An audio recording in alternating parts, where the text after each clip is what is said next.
அஸ்ஸலாமு அலைக்கும். Hi friends, இன்றைக்கி நம்ம பொட்டேட்டோ சீஸ் பால் எப்படி செய்கிறது தான் பார்க்கலாம். அதுக்கு நான் 2 பொட்டேட்டோ எடுத்துருக்கேன். 2 பொட்டேட்டோவை தோல் சீவி வேக வச்சு எடுத்துக்கலாம். தண்ணி விட்டு லைட்டாக சால்ட்டு மட்டும் போட்டு வேக வச்சு எடுத்துக்கலாம். தோல் சீவினா நம்மளுக்கு கொஞ்சம் ஈஸியாக இருக்கும். வெந்ததுக்கப்புறம் அப்படியே நம்ம எடுத்து மேஷ் பண்ணிக்கலாம். ஸோ அதனால் தோல் சீவி ஆட் பண்ணிவிட்டு அது வேகிற சைடு கேப்பில் நம்ம பிரெட் கிராம் செஞ்சு எடுத்துக்கலாம். ப்ரெட்டை கிரைண்ட் பண்ணி எடுத்தோன்னா அதுதான் பிரெட் கிராம்ஸ். அதுக்கப்புறம் ஒரு ஆனியனை ஃபைனாக சாப் பண்ணி வச்சுக்கோங்க. சைடில் உருளைக்கிழங்கும் வெந்துருச்சு, அதை நல்லா மேஷ் பண்ணி எடுத்துக்கலாம். மேஷ் பண்ணிவிட்டு நம்ம கட் பண்ணி வச்சுருக்கோம்ல அந்த ஆனியன் தேவையான அளவுக்கு ஆட் பண்ணிக்கோங்க. அதுக்கப்புறம் மஞ்சள்தூள், மிளகாய்த்தூள், கரம் மசாலா, கார்ன்ஃப்ளவர், பெப்பர் கூட ஆட் பண்ணிக்கலாம். என்கிட்ட பெப்பர் இல்லை, ஸோ நான் ஆட் பண்ணல.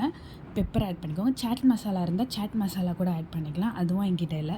நான் வீட்டில் வச்சு நம்ம வீட்டில் இருக்கிற பொருளை வச்சு நம்ம எப்படி செய்கிறதுன்னு தான். கொஞ்சம் உப்பு ஆட் பண்ணி மிக்ஸ் பண்ணி சைடில் வச்சுக்கலாம்.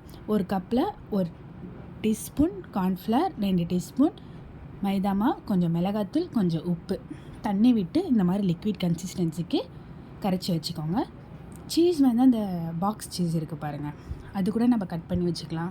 இல்லை இந்த மாதிரி ஸ்லைஸ் சீஸ் கூட கட் பண்ணி அந்த பொட்டேட்டோ கூட நடுவில் ஃபில் பண்ணி இந்த மாதிரி பாலாக நம்ம எடுத்து வச்சுக்கிறோம்.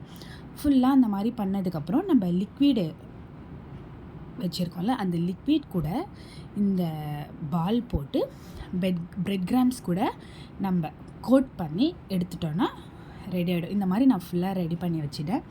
இதை வந்து ஒரு பேனில் ஆயில் விட்டு நம்ம இப்போ ஃப்ரை பண்ணி எடுக்க வேண்டியது தான்.